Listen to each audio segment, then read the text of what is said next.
Leaked chat logs reveal Blackbasta ransomware group's inner workings. A massive cyber attack targets VPN devices using 2.1 million IPs. Ontario's RCMP dismantles major cyber fraud operations. And the Indiana Jones jailbreak. This is Cybersecurity Today, and I'm your host, Jim Love. A significant leak of internal communications has exposed the clandestine operations of the Blackbasta ransomware group, offering an unprecedented look into the strategies and internal dynamics of this cybercriminal organization. The leaked data comprises approximately 200,000 Russian-language messages exchanged between September 23 and September 2024. These messages were released by an individual using the pseudonym Exploit Whispers, who claimed the disclosure was in retaliation for Blackbasta's attacks on Russian banking institutions. The logs provided detailed insights into the group's operational methods, including their use of malicious scripts, exploitation of remote desktop protocol, or RDP, and virtual private networks, VPN services, for unauthorized access and social engineering tactics such as impersonating IT departments to deceive employees. The internal communications also reveal the significant discord within Blackbasta. Members frequently engaged in disputes over operational strategies, compensation, and leadership decisions. Notably, the group's leader, known by aliases such as Trump, faced criticism for unilateral decision-making and financial misconduct. The leader's decision to go after a Russian bank was widely criticized and hence led to this leak. One member described him bluntly. He's an idiot, of course. This internal turmoil appears to have impacted the group's activities. Reports indicate that Blackbasta has been largely inactive since the beginning of 2025, with internal conflicts and technical challenges contributing to their decline. Some operators reported defrauding victims by accepting ransomware payments without providing functional decryption tools, further eroding trust within the cyber criminal community. To help facilitate analysis of the leaked data, threat intelligence firm Hudson Rock has developed Blackbasta GPT, an AI chatbot that allows researchers to query the internal chats. The tool enables users to delve into the group's operations, tactics, financial transactions, and internal issues. I haven't had a lot of time to play with it yet, but it did answer a question about the dumbest things that anyone in the group had said. For cybersecurity professionals, this leak offers valuable intelligence on the operational tactics and vulnerabilities of ransomware groups like Blackbasta. A colossal cyber attack is currently underway, with attackers employing approximately 2.8 million unique IP addresses to breach virtual private network devices or other networking hardware. This large-scale brute force attack aims to compromise devices from prominent vendors such as Palo Alto Networks, Ivanti, and SonicWall. The Shadow Server Foundation, a threat monitoring organization, reports that this campaign has been active since January of 2025. The attackers are primarily utilizing compromised routers and Internet of Things devices, including those from MikroTik, Huawei, Cisco, BOA, and ZTE, to execute the attacks. These devices have likely been infected with malware or accessed due to weak passwords. Notably, a significant portion of the malicious IP addresses originate from Brazil, with additional sources in Turkey, Russia, Argentina, Morocco, and Mexico. As most of you know, brute force attacks involve systematically attempting numerous username and password combinations to gain unauthorized access. But the scale and automation of the attack is huge and suggests the involvement of a vast botnet or residential proxy network, complicating efforts to identify and block malicious IPs.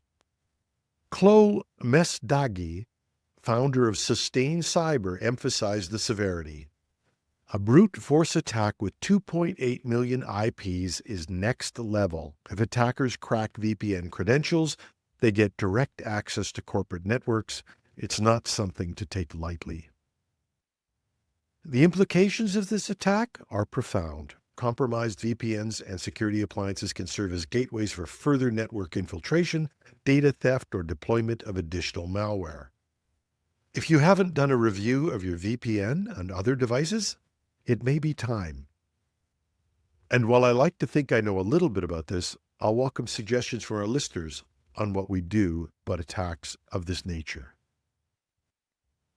In a significant crackdown, the Royal Canadian Mounted Police in Ontario have arrested 2 Toronto residents accused of defrauding hundreds of people out of millions of dollars.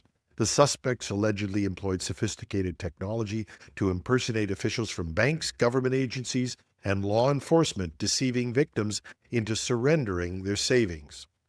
ispoof.cc was a website used by as many as 38,000 subscribers worldwide to make unauthorized phone calls while displaying a caller ID, falsely indicating they were legitimate callers.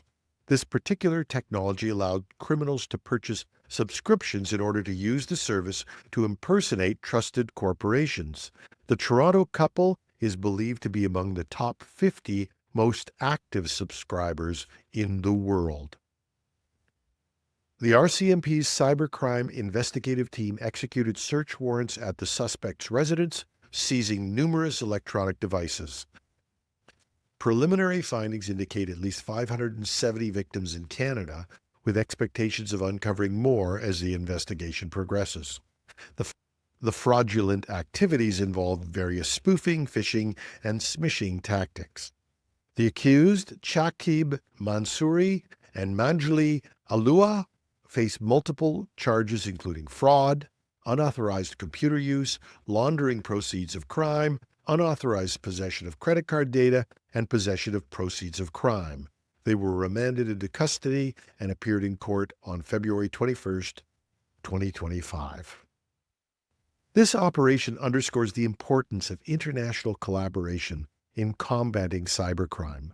The RCMP should get great credit for this, but they worked closely with agencies such as London Metropolitan Police, Dutch National Police, Europol, Eurojust, the Toronto Police, and Peel Regional Police. Inspector Lena Dobbett of the RCMP's Cybercrime Investigative Team emphasized the devastating effect of such crimes on communities and urged Canadians to educate themselves on cyber safety.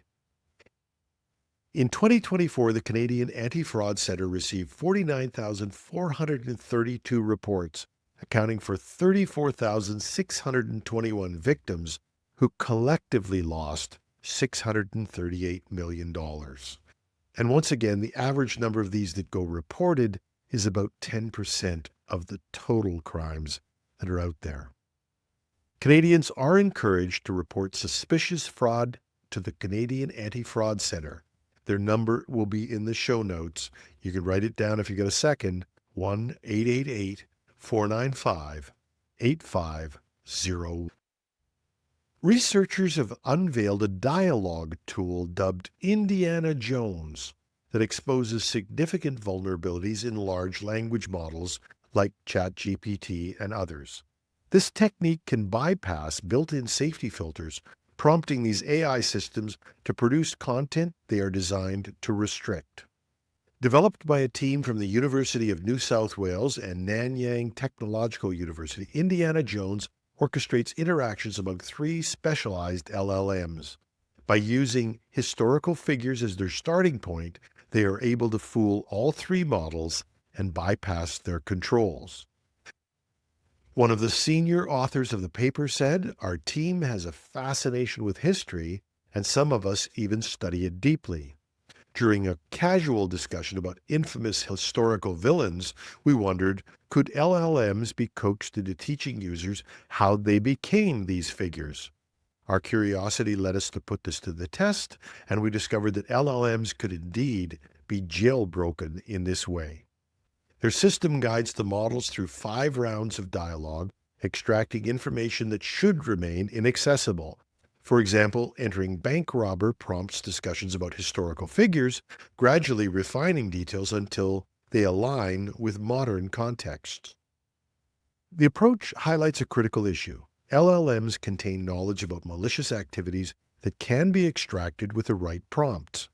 As one of the researchers said, the key insights from our study is that successful jailbreak attacks exploit the fact that LLMs possess knowledge of malicious activities, knowledge they arguably shouldn't have learned in the first place. So this presents a challenge and an opportunity. For commercial uses, perhaps smaller expert models that have more limited training sets can circumvent at least part of the risk. But in larger public models, who gets to decide what we should and shouldn't be allowed to know about? Whether it's the Chinese removing Tiananmen Square or American governments telling me that transgender people don't exist, who do you trust as the guardian of truth?